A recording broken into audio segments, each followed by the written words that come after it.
लेकर शिक्षा मंत्री मिथिलेश तिवारी ने बड़ा बयान दिया है। 29 जुलाई यानी कि कल से ट्रांसफर को लेकर आवेदन के लिए पोर्टल को खोल दिया जाएगा और इस पोर्टल पर सभी तरह के शिक्षक ट्रांसफर के लिए आवेदन कर पाएंगे। शिक्षा मंत्री ने कहा कि इस ट्रांसफर में TRE3 के शिक्षकों को भी शामिल किया गया है। अब हेडमास्टर से लेकर लाइब्रेरियन तक का ट्रांसफर किया जाएगा। इतना ही नहीं, शिक्षा मंत्री ने कहा कि विभाग ने शिक्षकों की सारी बातों को सुना है, उनकी मांगे मानी गई हैं। अब शिक्षकों को भी मेरी बातों पर अमल करते हुए स्कूलों में बेहतर शिक्षा पर फोकस करना होगा ताकि बिहार की शिक्षा व्यवस्था को नंबर 1 बनाया जा सके। 29 तारीख जो हमारा पहले से घोषित तिथि है वो 29 जुलाई जो कल ही है, 29 जुलाई से पोर्टल खुलेंगे और सभी शिक्षक उस पर आवेदन देंगे। ये विषय था चूंकि उनका जो TRE3 के शिक्षक थे उनके लिए समस्या थी क्योंकि उनका अभी प्रोबेशन पीरियड चल रहा था। कल हमने विभाग में फैसला लिया चूंकि कई शिक्षकों के फोन आए और हमने TRE3 को भी इस ट्रांसफर नीति में शामिल कर दिया और उनके भी आवेदन कल से पोर्टल पे लिए जाएंगे। ये उनके लिए बड़ी खुशखबरी है। और मैं ये भी कहूं, चाहे वो लाइब्रेरियन हो, लाइब्रेरियन के लिए भी हमने पोर्टल खोलने का निर्णय लिया है। लेकिन एक आग्रह हमारा भी है कि शिक्षक अपने विद्यालयों को लेकर फोकस करें क्योंकि बिहार को नंबर 1 स्टेट बनाना है देश में जो शिक्षा के क्षेत्र में काफी आगे जाए। इसके लिए जो करना होगा हम करेंगे, लेकिन हमारे शिक्षक ही शिक्षा विभाग के प्राण हैं। वो अगर पूरी तन्मयता के साथ काम करेंगे तो शिक्षा विभाग निश्चित रूप से देश में नंबर 1 बनेगा। तो बिहार में शिक्षक अभ्यर्थियों के लिए बड़ी खबर आ रही है। बहाली की प्रक्रिया का इंतजार अब खत्म होने को है। जल्द ही TRE4 की बहाली की प्रक्रिया शुरू होगी। शिक्षा मंत्री मिथिलेश तिवारी ने बहाली को लेकर मुख्यमंत्री को अधियाचना भी भेज दी है। सीएम की हरी झंडी मिलते ही BPSC विज्ञापन जारी कर देगा। शिक्षा मंत्री ने कहा कि अगस्त में TRE4 का विज्ञापन आएगा।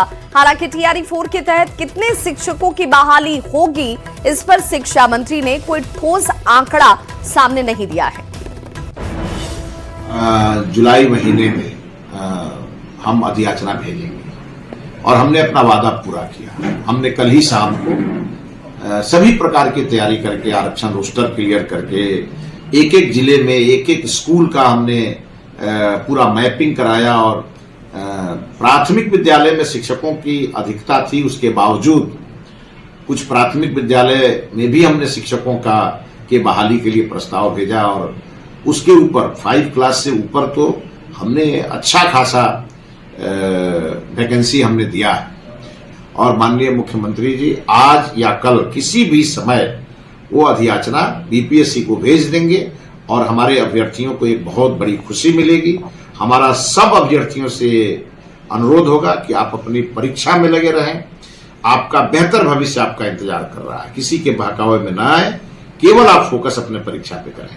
सीटों की संख्या घोषणा क्या खुद मुख्यमंत्री? हमने न्यूनतम 20,000 का आकलन किया था। माननीय मुख्यमंत्री जी ने 5 साल में 1 लाख शिक्षकों के बहाली का एक खाका हम लोगों को दिया था, लेकिन हमने उससे अधिक अधियाचना भेजी है और इसकी औपचारिक घोषणा माननीय मुख्यमंत्री जी स्वयं करेंगे।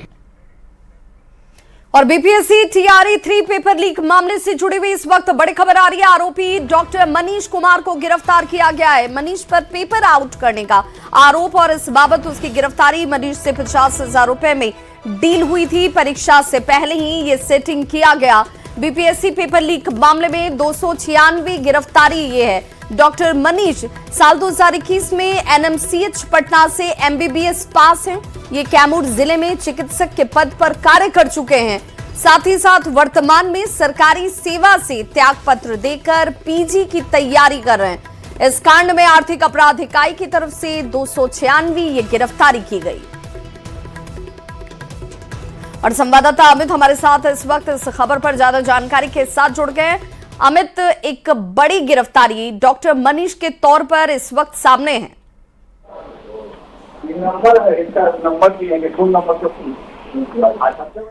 अमित, आप तक आवाज पहुंच रही है? बिल्कुल आवाज आ रही है। सवाल दोहराएं।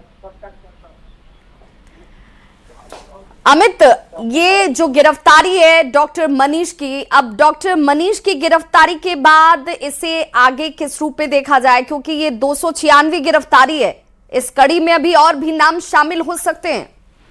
जी, निश्चित तौर पे इस कड़ी में कई और नाम शामिल हैं जिनकी तलाश ईओयू यानी कि आर्थिक अपराध इकाई की जो टीम है वो कर रही है।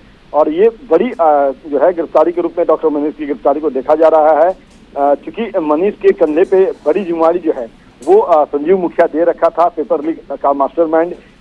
उसका बेटा डॉक्टर शिव जो है उसका ये दोस्त है, डॉक्टर मनीष जहानाबाद का रहने वाला है, और डॉक्टर संजीव के साथ मिलकर के माफिया डॉक्टर शिव के साथ मिलकर के ये अभ्यर्थियों को इकट्ठा किया और उससे जो है जो पैसे का जो है लेने का काम था वो किया गया। उससे क्वेश्चन पेपर मुहैया कराया गया।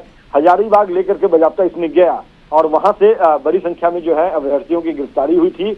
और अब क्योंकि उनके तरफ से जो फर्दर बयान दिए गए थे, जो अभ्यर्थी गिरफ्तार हुए थे सेंटर से, वहां से अभ्यर्थियों ने बयान जो दिया उसकी बयान के आधार पर इसकी गिरफ्तारी सुनिश्चित किया है। और कई समय से जो है इसकी तलाश ईओयू कर रही थी और लगातार डॉक्टर मनीष जो है वो अपना ठिकाना बदल रहा था। और इसी दौरान जो है एक लीड दिल्ली ईओयू के जो एडीजी हैं और उस लीड के आधार पर ये कार्रवाई की गई है। फिलहाल जो अभियुक्त है डॉक्टर मनीष, उससे पूछताछ किया जा रहा है। बिल्कुल, और अब देखना होगा अमित कि इससे पूछताछ में और किन नामों की जानकारी खुलासे के तौर पर सामने आती है। बहुत बहुत शुक्रिया।